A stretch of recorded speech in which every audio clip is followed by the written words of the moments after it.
Welcome students again in my YouTube channel. Hope you are enjoying online studies, and today we will study about the limitation of statics and function of statics in economics. Yes students, जो statics में जो limitations है उनमें number 1 जो points है limitation study of numerical facts only. Then it is already clear we study a lot about the statics that statics has only a numerical study of numerical facts. मतलब statics में आप सिर्फ numerical जो है उसी datas को study करता है. So it is a limitation की दूसरी चीज़ें उसमें स्टडी नहीं होती हैं. Statistic studies only such facts as can be expressed in numerical term. It does not study qualitative phenomena like honesty, friendship, wisdom, health, patriotism and justice. So it is a first limitation. Second, study of aggregate only. यहाँ statistics में हमने देखा है कि the singular as a singular facts numerical fact जो है quantitative information can not be said statistics. So statistics is only aggregate facts. So ये भी अपने पास लिमिटेशंस है. लिमिटेशन है इसकी, statistics study only the aggregate of the quantity facts. It does not study statistical facts relating to any particular unit. Example, it may be a statistical fact that your class teacher earned rupees 50,000 per month. कि आपके class teacher 50,000 पर month कमाते हैं. But as this fact relate to an individual, ये तो एक individual fact हुआ, there is no aggregation in this fact. So it is not to be deemed as the subject matter of statistics. क्योंकि इसमें कोई aggregation नहीं है तो हम इसको स्टेटिक्स का सब्जेक्ट मैटर नहीं मानेंगे. But still 50,000 is a quantitative information. However, it become a subject matter of static if we study income of school teachers. अगर आप स्कूल टीचर की इनकम को स्टडी करेंगे तो वो हमारे स्टेटिक्स का सब्जेक्ट मैटर हो जाता है. Across all part of the country for purpose of finding regional differences in income. जिससे कि रीजनल डिफरेंस आता है इनकम में टीचर्स के भी. पंजाब में, दिल्ली में, राजस्थान में जो टीचर्स की इनकम है उनमें क्या वेरिएशन है, तो वो एग्रीगेशन होगा. बट अगर उसका एग्रीगेशन नहीं होता, वो सिंगुलर रूप में है, एक पर्टिकुलर पर्सन के बारे में बताया जाता है, तो वो स्टेटिक्स में इंक्लूड नहीं होगा. So it is the second limitation. Now third, homogeneity of the data an essential requirement. Statistics में जो आपके डेटाज हैं उसमें होमोजिनिटी होना बहुत ज़रूरी है. भी डेटा सेम काइंड के होने चाहिए. If you are expressing the data in metre तो सारे डेटा मीटर में होंगे, सेंटीमीटर में तो सेंटीमीटर में होंगे. मतलब डेटाज आर होमोजीनियस. अगर आपने स्टूडेंट का वेट कलेक्ट किया है then the weight of all the student can be compared only. So to compare data it is essential that statistics are uniform in quality. Data of diverse qualities and kinds can not be compare. अलग अलग जो data है quality वाले उनको compare नहीं कर सकते. For example, production of food grain can not be compared with the production of cloth. Food grain के प्रोडक्शन को आप क्लोथ के प्रोडक्शन से कंपेयर नहीं कर सकते हैं. It is because cloth is measured in metre and food grain in ton. Food grain को तो किलोग्राम, टन इसमें मेज़र किया जाता है और कपड़ा जो है मीटर में रिप्रेजेंट होता है. So there is no relation between both this, तो होमोजिनिटी नहीं होती. Nevertheless it is possible to compare their value instead of volume. तो यहाँ जो है it is possible to compare their value instead of their volume. उनका volume को compare नहीं कर सकते और सिर्फ वैल्यू कंपेयर किया जा सकता है. तो ये जो होमोजिनिटी ऑफ डेटा है ये एक एसेंशियल रिक्वायरमेंट होता है. तो ये भी एक लिमिटेशन है इसकी. Number 4, result are true only on an average.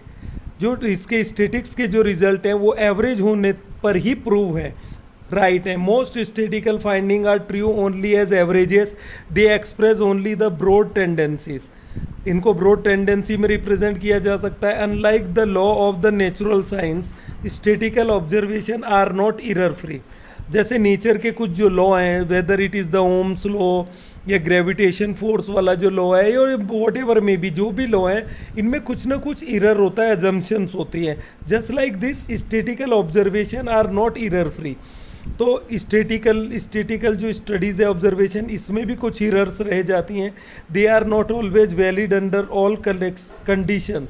तो इकोनॉमिक जो अपने स्टेटिकल जो डेटाज हैं, इनके फैक्ट्स हैं, कंक्लूजन, ये हर कंडीशन में सही नहीं होते.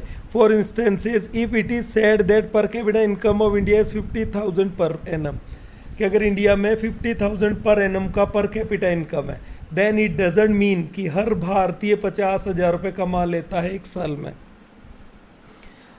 सम may have more and some may have less. तो ये तो आपके पास पर कैपिटा इनकम था, हो सकता है कुछ लोगों की पर कैपिटा इनकम इससे काफ़ी ज़्यादा हो, पर कुछ लोगों की इससे काफ़ी कम हो. तो ये पॉसिबिलिटीज़ हैं. That is why the result are true only on an average. तो एवरेज जब आप देखते हैं तभी इसका रिजल्ट सही होता है, अदरवाइज आप डीपली चले जाते हैं. जस्ट लाइक क्लास में एवरेज मार्क्स आए बच्चों के 7, अब 7 मतलब कुछ बच्चों के 10 आए होंगे तो उनका एवरेज भी 7 हो गया, कुछ बच्चों के लेस देन 7 है तो उनका एवरेज भी 7 हो जाता है. Next number 5, without reference result में prove to be wrong.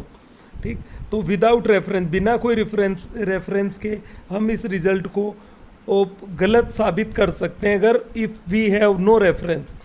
In order to understand the conclusion prescribedly in it is necessary that the circumstances and condition under which these conclusions have been drawn are also studied. मतलब कि जो conclusion है वो किस reference में, उसको भी study करना बहुत ज़रूरी होता है. Otherwise they may prove to be wrong, otherwise वो रॉन्ग हो जाएंगे. भी ऐसा क्यों हुआ, किन कंडीशन में हुआ. Just like at the time of independence हमारा जो एग्रीकल्चर प्रोडक्शन था, ये प्रोडक्टिविटी बहुत लो था. मतलब 1 हेक्टर लैंड पे बहुत ज़्यादा अनाज, बहुत कम अनाज उगता था. But after the implementation of modern scientific farming जो है उससे काफ़ी प्रोडक्शन बढ़ा. तो ये डेटा वेरिए करते हैं. तो यहाँ रेफरेंस है तो उसका पर्टिकुलर डेटा आपके पास है टाइम पीरियड का, तो रेफरेंस है तब तो वो सही है, तभी उसको ट्रू साबित किया जा सकता है if you have some reference. So ये नंबर 5 लिमिटेशन था. इसका एग्जाम्पल देखें. In the business of cloth, बहुत अच्छा एग्जाम्पल है, देखिएगा. In the business of cloth profit earn during 3 year. एक कपड़े का बिजनेस है, उसमें 3 साल में जो प्रॉफिट हुआ, फर्स्ट साल में 1 लाख रुपीज़, सेकेंड ईयर में 2 लाख रुपीज़ और थर्ड ईयर में 3 लाख रुपीज़. ये एक कोई फर्म या इंडस्ट्री था. अब on the other hand in a paper business profit, अब पेपर बिजनेस का प्रॉफिट है दूसरा, उसमें जो प्रॉफिट अर्न है पर ईयर, उसमें फर्स्ट ईयर 3 लाख का प्रॉफिट हुआ, सेकेंड ईयर 2 लाख और थर्ड ईयर 1 लाख का. ठीक, if you will find the average, अब दोनों का एवरेज निकालो. तो ये 3 लाख प्लस 2 लाख प्लस 1 लाख, तो ये टोटल हुआ 6 लाख. अब 6 लाख को अब 3 से डिवाइड लगाएंगे तो ये 2 लाख के बराबर आ जाएगा कि जो इसका एवरेज प्रॉफिट है वो 2 लाख रुपए. बट दूसरी जब आप पेपर इंडस्ट्री में निकालेंगे, again 3 lakh plus 2 lakh plus 1 lakh, तो ये भी 6 लाख होगा डिवाइडेड बाय 3, तो ये भी 2 लाख को आपका प्रॉफिट बताएगा. तो इन बोथ द केसेस, यहाँ भी 2 लाख का एवरेज है, यहाँ भी 2 लाख के एवरेज का प्रॉफिट है. But what is the difference, अगर आपने एवरेज निकाला तब तो ये सही लग रहा है कि बोथ द इंडस्ट्री, पेपर और कॉटन वर्किंग इक्वल प्रॉफिटेबल, दोनों काम इक्वल प्रॉफिटेबल है. But when you observe it carefully, तो आप देखेंगे कि कपड़े वाला जो बिजनेस था, जो आपके पास कपड़े वाला, सॉरी बेटा, सॉरी स्क्रीन थोड़ा सा डिस्टर्ब हो गया. Yes, what happen, yes. तो in the business of cloth आपका प्रॉफिट इंक्रीज हो रहा है. पहले साल 1 lakh, second year 2 lakh, then third year 3 lakh. But on the other end paper जो वर्क था, पेपर वाले बिजनेस में यहाँ प्रॉफिट कम हो रहा है. 3 लाख से 2 लाख हुआ, फिर 1 लाख हुआ. It mean paper industry decline हो रही है और क्लोथ इंडस्ट्री फ्लोराइश हो रही है. तो ये आपको एवरेजेस में स्टडी नहीं होगा. वहाँ तो एवरेज दोनों में प्रॉफिट 2 लाख रुपीज़ है जो इक्वल उनको बताता है. It may lead to the conclusion that both the business have similar economic status. जब आप स्टेटिक्स से देखते हैं तो ऐसा लगता है कि दोनों बिजनेस का जो इकोनॉमिक स्टेटस है वो बिल्कुल इक्वल है, क्योंकि दोनों में 2 लाख रुपीज़ का एवरेज आ रहा है प्रॉफिट का. But it may not be true, ऐसा जरूरी नहीं है सही हो. We may actually find that weavers cloth business is making progress, paper business is on the decline. Number 6 अपने पास आता है can be used by the expert. जो स्टेटिकल टूल्स हैं, ये टेक्निक्स हैं, ये एवरेज फाइंड करने के जो तरीके, इंडेक्स नंबर निकालने का तरीका हुआ, correlation, these can be find by experts only. Ordinary people या unknown people can not attempt the statistics problem. वो डायरेक्ट स्टेटिकल जो प्रॉब्लम है उसको अडेप्ट नहीं कर सकता, ये सॉल्व नहीं कर सकता है। Statics can be used only by those person who have special knowledge of statistical method. Those who are ignorant about these methods cannot make sensible use of the statistics. जो इसको इग्नोर करते हैं, ये इसमें समझते नहीं है, तो उनके लिए क्या हो गया, ये काला अक्षर भैंस बराबर। कहने का मतलब they can not use the statistical tools because they don't have the knowledge to use them. It can therefore be said that data in the hands of the unqualified person is like a medicine in the hands of the quack or maybe abuse it। मतलब जो statics करना नहीं जानता person, वो unqualified है, उसके हाथ में डेटा बिल्कुल ऐसे ही है, कहते हैं ना जैसे medicine in the hands of the quack, बिल्कुल ऐसे आदमी को दवाई दे दी जो दवाई में बिल्कुल नहीं समझता। Leading to the disastrous consequences in the word of Yule and Kendall. मतलब इसको जो डिजास्ट्रस वर्ड्स में बोला है कैंडले और क्यूले ने, statistical method are most dangerous tools in the hands of an inexpert. कि जब स्टेटिकल टूल्स इनएक्सपर्ट के हाथ में जाते हैं तो बहुत खतरनाक टूल हो जाते हैं। जैसे ना न्यूक्लियर जो वेपन है अगर आतंकवादियों के हाथ में लग जाए तो वो तो डिस्ट्रक्टिव यूज में उसको लगा के रखेंगे। Number 7, prone to misuse. मतलब स्टेटिकल जो डेटा है उनका मिसयूज हो सकता है। Misuse of statistics is very common. Statistics may used to support a pre drawn conclusion even when it is absolutely false. मतलब जब तक स्टेटिकल डेटा बिल्कुल एब्सोल्युटली अगर फॉल्स भी होते हैं तो may be statistics may be used to support the pre drawn conclusion. पहले से डिसाइड जो कंक्लूजन है उसको बताने में इसका मिसयूज हो सकता है। It is actually said statistics are like clay by you can make a god or devil. मतलब जो स्टेटिक्स है एक ऐसी गीली मिट्टी है जिससे आप भगवान की मूर्ति भी बना सकते हैं और डेविल मतलब शैतान को भी बना सकते हैं। एज यू प्लीज, जैसा आप चाहें। Misuse of statistics in indeed its greatness limitation. ये इसकी सबसे बड़ी लिमिटेशन है पोर्न टू मिसयूज, जो एग्जाम्पल से समझ। Yes students, now we will study about the function and importance of the statistics as you are seeing the heading. First of all let's see what does the professor Tippett says about statistics in economics.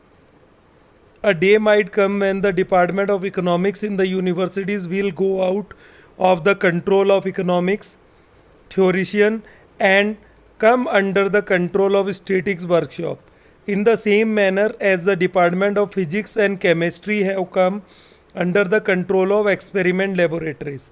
मतलब he want to say कि just like physics and chemistry, the importance of lab, physics chemistry में जो importance lab का होता है उसके experiments का होता है, इकोनॉमिक्स में भी स्टैटिक्स का वही इम्पोर्टेंस होता है। We can say that statistics is the laboratory of economics. Okay, Indeed, statistics has emerged as the lifeline of economics. It is because of the growing use of statistics by the economics that the subject like economics have been added to the horizon, and the economics of study in class 11 may not be following point. May note the following points. तो कहने का मतलब ये है कि आपको point wise importance and function of statics याद रखना है। इनको स्टडी करते हैं, क्वेश्चन भी इन्हीं पे बेस पे आएगा। ऊपर जो थ्योरी है it is for the general knowledge बोल सकते हैं आप, ऐसा कोई क्वेश्चन यहाँ से पूछता नहीं है। तो जब फंक्शन पूछे जाएंगे तो फर्स्ट फंक्शन है quantitative expression of economic problem. It is very simple. Statics में आप क्या करते हैं, क्वांटिटेटिव एक्सप्रेशन लेते हैं, नंबर्स में इंफॉर्मेशन देते हैं, फिगर्स में देते हैं। Considered an economic problem, B it the problem of unemployment, the problem of price rise and the problem of shrinking exports. The first task of the economist is to understand its magnitude through its quantitative expression. अब वो problem कोई भी हो, चाहे वो unemployment वाला problem हो, price rise का प्रॉब्लम हो, या श्रिंकिंग एक्सपोर्ट्स हो, या डिमांड का प्रॉब्लम हो, सप्लाई का प्रॉब्लम हो, फर्स्ट ऑफ ऑल जो इकोनॉमिक्स हैं वो डेटा कलेक्ट करते हैं, मतलब क्वांटिटेटिव इन्फॉर्मेशन, फिर उस पर एनालिसिस होता है.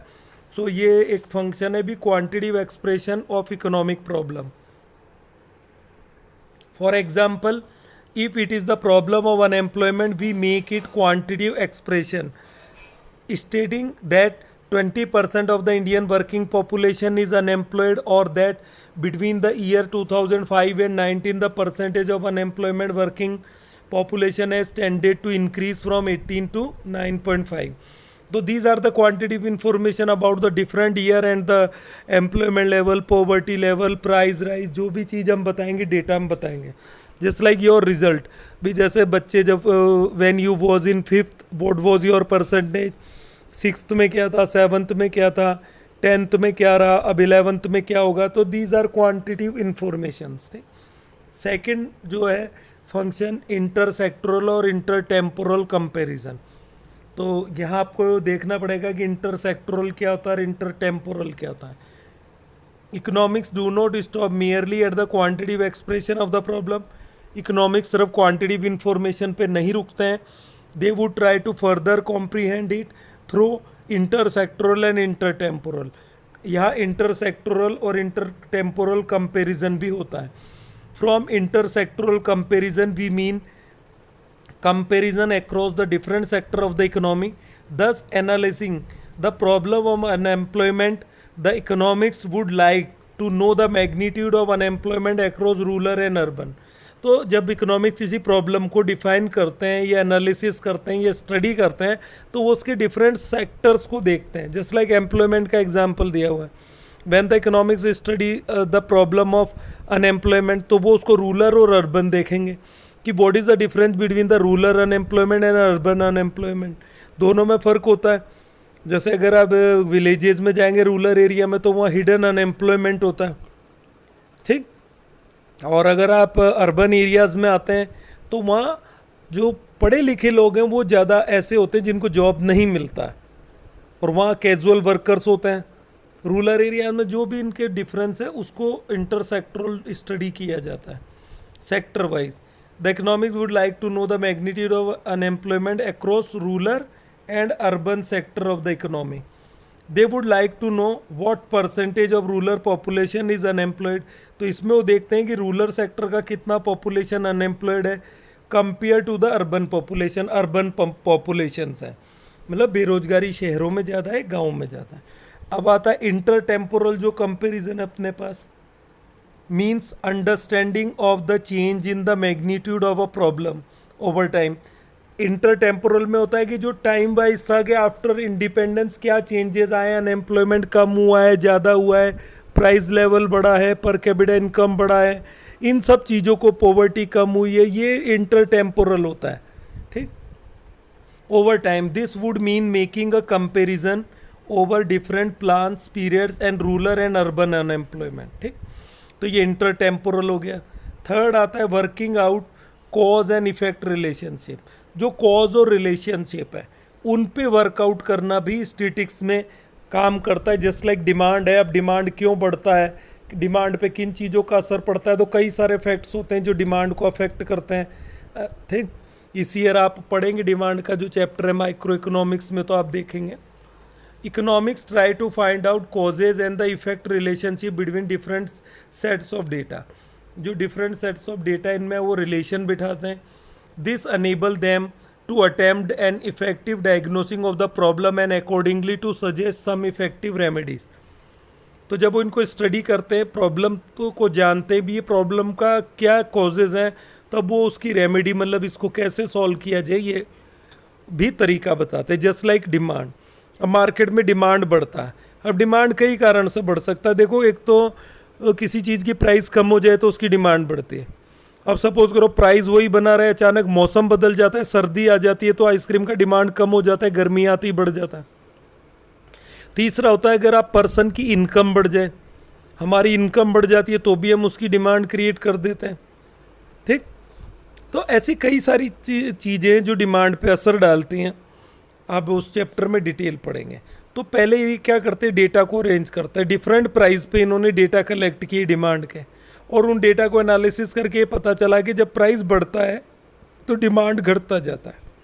तो ये थ्योरी तैयार हो गई कि अगर आप उसकी चीज़ की प्राइस को किसी भी तरीके से करके कम करोगे तो डिमांड वापस बढ़ने लगेगी। अब जैसे कोरोना में क्या हुआ, लोगों की इनकम लेवल कम हुआ तो डिमांड कम होने लगी है, मार्केट खाली नज़र आते हैं ज़्यादा। अब कोरोना के बाद में जब लोगों की वापस रेगुलर इनकम होगी, वो बढ़ने लगेगी, तो डिमांड वापस बढ़ने लगेगी। तो ये इफेक्ट और जो रिलेशन है डेटा में, ये स्टडी होते हैं, और इनको स्टडी करने के बाद इफेक्टिव रेमेडीज बताई जाती हैं। दस, through their statistics studies if the economics come to know that it is because of the decline in demand that investment in the economy has tended to shrink।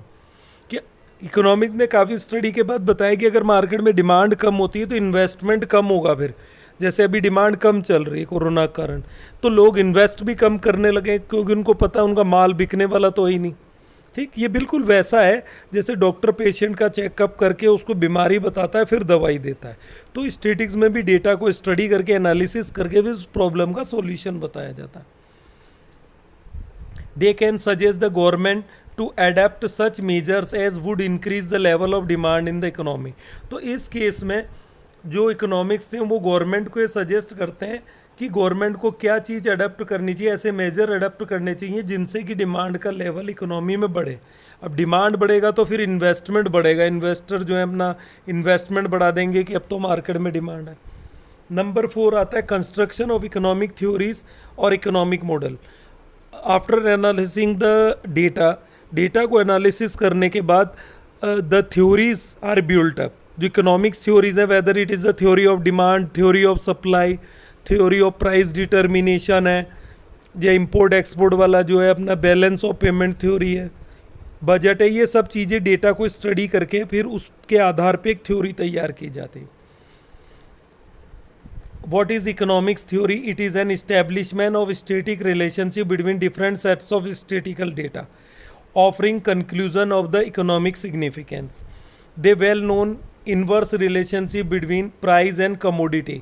अब यहाँ पे एक थ्योरी जो बनी थी, थ्योरी ऑफ डिमांड जिसको बोलते हैं, according to this theory there is a inverse relation between price and demand.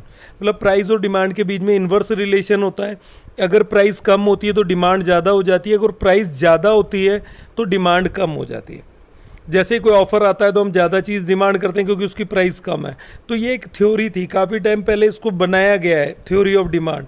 और वो किस बेस पे बनी थी? इन्हीं डेटा को स्टडी करके। ठीक, इस्टेब्लिशमेंट दो commodity and the demand that is more is purchase when price falls. मतलब लोग ज़्यादा चीज़ें खरीदते हैं जब उसकी प्राइस कम होती जाती है। ठीक, सॉरी स्क्रीन में डिस्टर्बेंस हो गया था। More is purchase when price fall is an establishment statistical relationship and therefore is a part of economic theory is the construction of theoretical relationship or models possible without statistical experiment। ठीक, ये आप समझ गए होंगे। तो आपको ये point याद रखना है। अंदर का जो एग्जाम्पल है आप अपने मन से दूसरा क्रिएट करके दे सकते हैं, आपको ये समझना है, but don't forget the heading of the point. ठीक, next number 5 economic forecasting. Forecasting मतलब पूर्वानुमान लगाना। Just like by seeing the cloud in the sky we can say it will rain today, it may rain today. ये forecasting होती है। Weather forecast आता है, आज इस इलाके में भारी बारिश हो सकती है, आंधी तूफान आ सकता है, साइक्लोन आ सकता है। Just like this by studying the data the position of the economy can be forecast. बताया जा सकता है जस्ट लाइक अभी कोरोना वाला मामला चल रहा है तो आने वाला जो टाइम होगा, कोरोना ख़त्म होने के बाद साल भर 2 साल यहाँ क्या इकोनॉमिक क्राइसिस होंगे, अनएम्प्लॉयमेंट प्रॉब्लम कम होगी, जो अभी से लोग बता रहे हैं कि एम्प्लॉयमेंट लेवल कम होगा, लोगों का इनकम कम हो जाएगा, डिमांड कम होगा। तो गवर्नमेंट इन्हीं सभी चीज़ की रेमेडीज़ में लगी हुई है। जो इकोनॉमिक्स थे वो गवर्नमेंट को सजेस्ट करते जा रहे हैं। Economics do forecasting through statistical studies. By the term forecasting we do not mean some astrological predictions। जैसे एस्ट्रोलॉजिकल प्रिडिक्शन होती है वैसी नहीं है। एस्ट्रोलॉजिकल तो क्या आपकी कुंडली आपका हाथ देख के भविष्य बताएगा, but it is not like that. यहाँ स्टेटिकल जो डेटाज है उनको स्टडी करके बताया जाता है और वो मोस्टली क्या होता है, सही होते हैं। We only mean to assess and ascertain the future course of the certain events which are of economic significance, जिसका एक इकोनॉमिक महत्व होता है। Thus on studying the behaviour of the price level over several years the economics can make statistical forecasting about the likely trend और pattern of the price level in the near future. वो near future में क्या price रहने वाली है, price कितना बढ़ सकता है, ये घट सकता है, डिमांड बढ़ेगी घटेगी, ये फोरकास्टिंग करते हैं, पूर्व अनुमान लगाना। This help us in future planning, और फ्यूचर प्लानिंग में मदद करता है। नंबर 6 है फॉर्मुलेशन ऑफ पॉलिसी। जब गवर्नमेंट के पास अच्छे डेटा होते हैं, जैसे सेंसस में गवर्नमेंट डेटा कलेक्ट कराती है, तो उससे क्या होता है, गवर्नमेंट की जो पॉलिसी फॉर्मुलेशन है अपकमिंग ईयर में, वो पॉवर्टी एलिवेशन के लिए क्या प्रोग्राम लॉन्च करेगी, एजुकेशन पे क्या खर्चा करना चाहिए, तो उस सब्सिडीज़ किस एरिया में ज़्यादा देनी है, तो ये उस डेटा बेस पे होता है जो कलेक्शन होता है डेटा का। How does the finance minister decide to increase और decrease the taxation as the source of government revenue. अब टैक्सेशन गवर्नमेंट के रेवेन्यू का सोर्स है, मतलब गवर्नमेंट की इनकम का सोर्स है, तो गवर्नमेंट को टैक्स तो लगाने ही लगाने, पर किस चीज़ पे टैक्स कब लगाने, कब बढ़ाने, कब घटाने, ये हर साल के जो बजट में आता है वहाँ चेंज किया जाता है।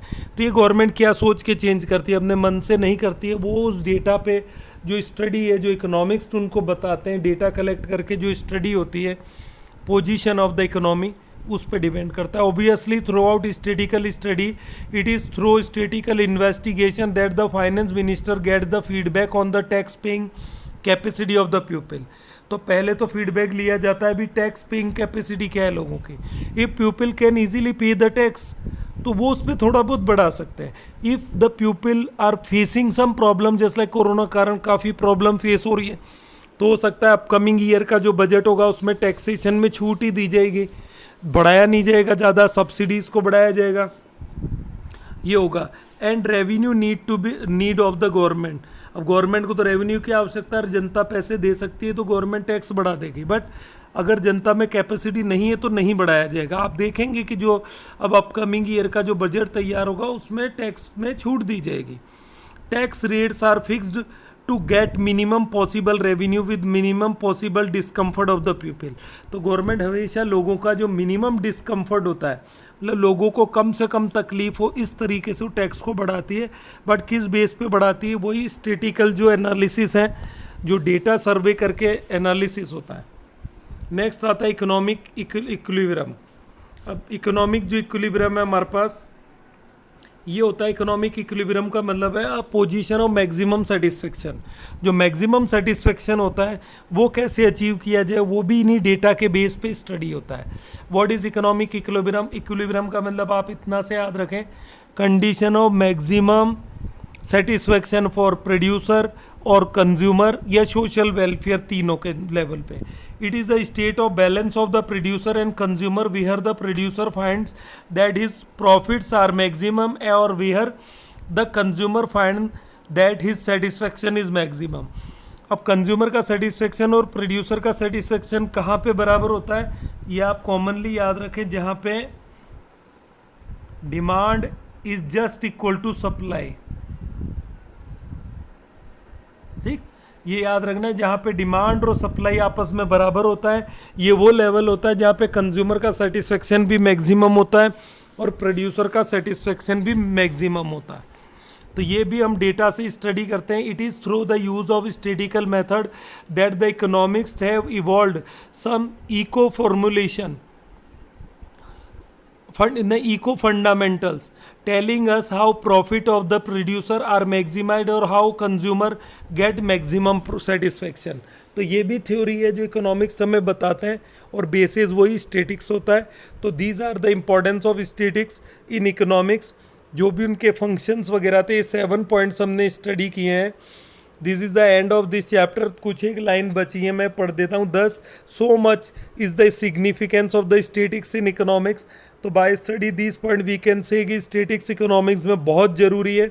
मार्शल ने अपने शब्दों में कहा है, great economics of the past century, जो पिछली सदी के बहुत बड़े इकोनॉमिक्स हुए प्रोफेसर मार्शल।